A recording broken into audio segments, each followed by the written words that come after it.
Hola, buenos días. Hoy jueves vamos a realizar actividades de las materias de español, matemáticas, ciencias naturales y geografía. En esta ocasión vamos a hablar acerca de los verbos en infinitivo y los verbos en indicativo o imperativo. Los verbos en infinitivo se utilizan en los instructivos o recetarios para expresar indicaciones y suelen ser los más usados, aunque también los verbos en imperativo o indicativo también se utilizan. Los verbos en infinitivo tienen la característica de que terminan en ar, er o ir.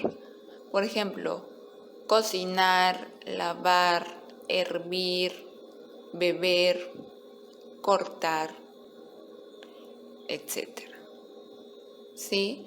Mientras que los verbos de los instructivos en modo imperativo o indicativo no tienen una terminación definida, pero expresan un orden o una indicación. Por ejemplo, corta, lava, come, cocina, bebe, limpia, ven, etc. Y podemos ver otros ejemplos en la siguiente tabla. Si tenemos al verbo en infinitivo decir, el verbo en imperativo sería di. Tú di, hacer, haz. Del verbo venir, ven. Del verbo hablar, habla. Del verbo ser, sé. Del verbo ir, ve. Del verbo dar, da. Pero también hay muchos otros verbos más comunes que se utilizan para escribir las instrucciones de alguna receta o instructivo. Por ejemplo, del verbo cortar, el imperativo es corta. Del verbo servir, el imperativo sería sirve. Del verbo dormir, el imperativo sería duerme.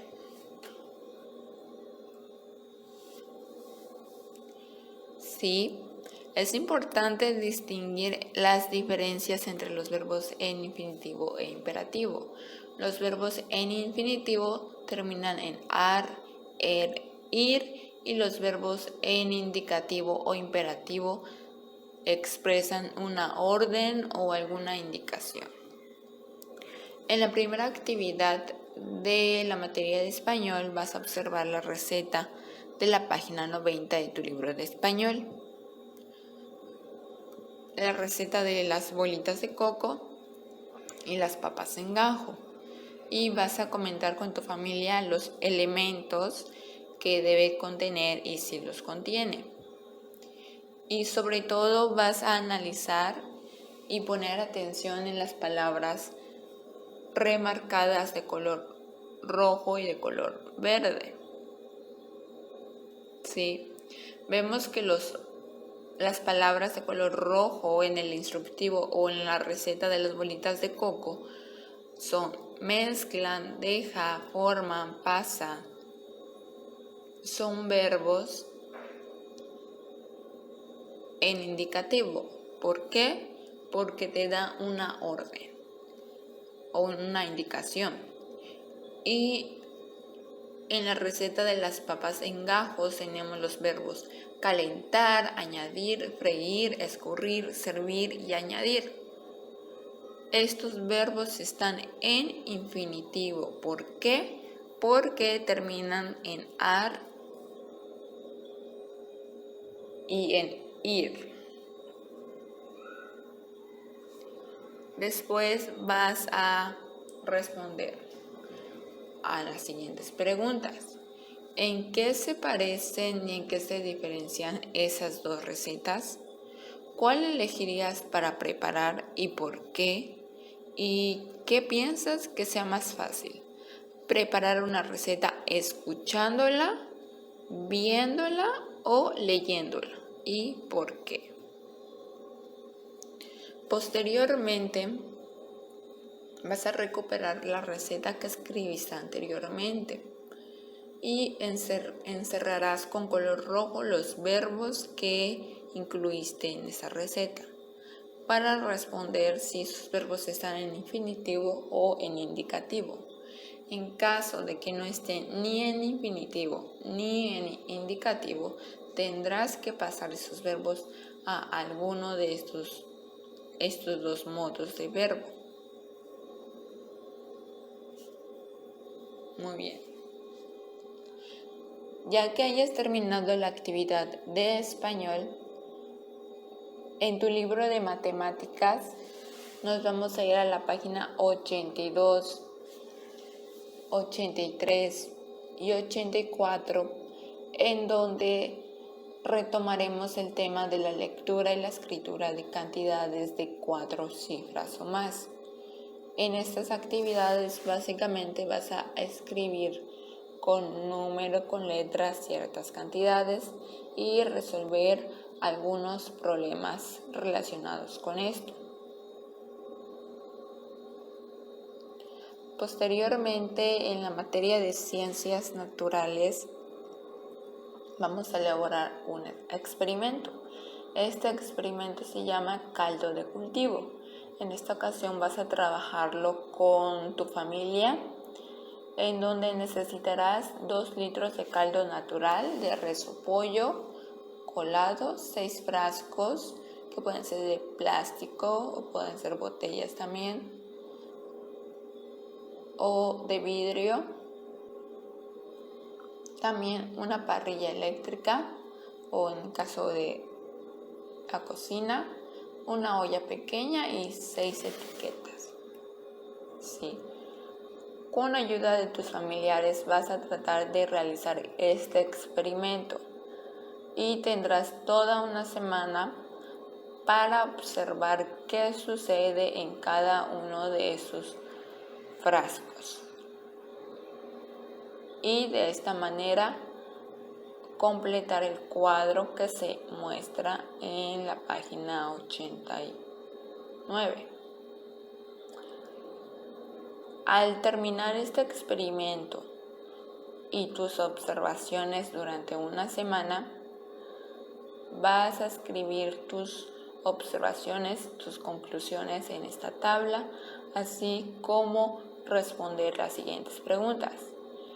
Todas las muestras cambiaron, es decir, en cada frasco cambió la consistencia, el sabor, el olor de el caldo. ¿Cuáles no se pueden consumir y por qué? ¿Y cuáles se pueden consumir? Estas preguntas las vas a responder en tu libreta con el título Experimento caldo de cultivo. Ahora, pasando a la materia de geografía, en donde vamos a ver lo que es el campo y la ciudad, la zona urbana y la zona rural. Leeremos la carta de Saúl para Donají de la página 92, en donde vas a tratar de identificar las diferencias que señala Saúl acerca de la ciudad y el campo. Para realizar la actividad de la página 93, en donde realizarás un recorrido por tu colonia o por el lugar donde vives y responderás en tu cuaderno las siguientes preguntas. Por lo que observaste, ¿qué características tiene el lugar donde vives? ¿En qué se parece al lugar donde vive Saúl? ¿Y qué tipo de población es? Si es rural o es urbana y por qué. De igual forma vas a escribir, vas a dibujar lo que te gusta y lo que te desagrada del lugar donde vives y vas a escribir también el porqué. Ahora bien, leeremos la sección Aprendamos más sobre el crecimiento de las ciudades en la página 93-94 del libro de Geografía. Para poder realizar la actividad, exploremos, en donde responderás algunas preguntas con ayuda del mapa y de la gráfica que se muestra en la página 94.